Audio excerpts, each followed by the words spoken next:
Hello. Hmm, lama kan I tak buat video, especially live video and short videos.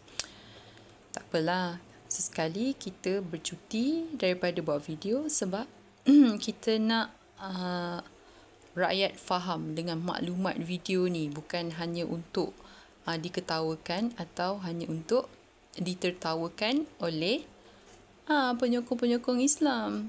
Sebab penyokong Islam ni kita yang ketawakan dia.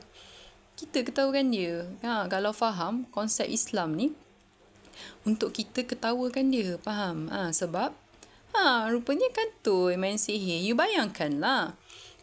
Ada sekolah-sekolah tahfiz, cikgu dia pumpang-pumpang masuklah kan anak kat sekolah, rupanya yang tukang pumpang-pumpang tu pakai pelaris. Jadi bila dia pumpang-pumpang kat mak bapak mana-mana ke apa, masukkanlah anak kau kat sekolah tahfiz ke apa. Islam tu indah, Islam tu indah. Rupanya bawa anak dia pergi bercakap dengan yang pumpang-pumpang tadi.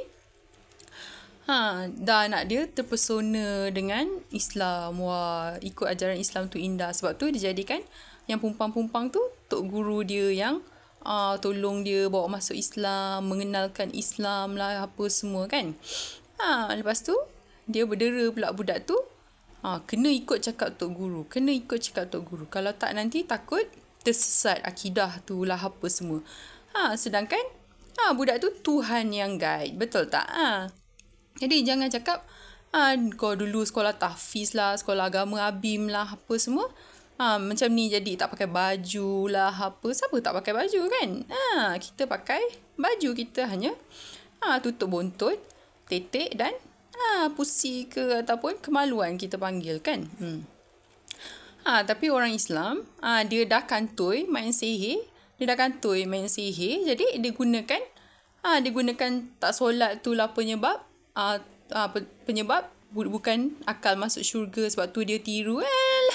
Alah, sebab kau dah kantoi Islam ni bengang sebab rupanya main sihir. Semayang tapi semayang sihir. Jadi memalukan tak? Kita kalau betul-betul tak main sihir, lepas tu tanya Tuhan kata tinggalkan solat. Tinggalkan solat. Buka tudung dan suruh ikut apa Tuhan suruh. Tuhan suruh buat whistleblower, maki orang Islam. Sebab dia tiru. Kalau orang Islam yang betul sebenarnya lah kan, dia ikut cakap Tuhan. Kalau kau dah main sihir, kau cakap kau semayang, Tuhan suruh buat ni, Tuhan suruh buat tu, memang Tuhan kau tu jin lah. Faham tak? Sebab tu projek yang kau buat tu semua jadi bebal. Memang bebal punya projek. Rupanya tiru orang. Jin je yang suka tiru orang. Faham tak? Lepas tu lobby projek menteri lah, lobby projek businessman baru lah apa semua, dia sebab dia kawan dengan Tok Nenek Menteri lah apa semua. Rupanya Tok Nenek Menteri tu pun tiru orang juga.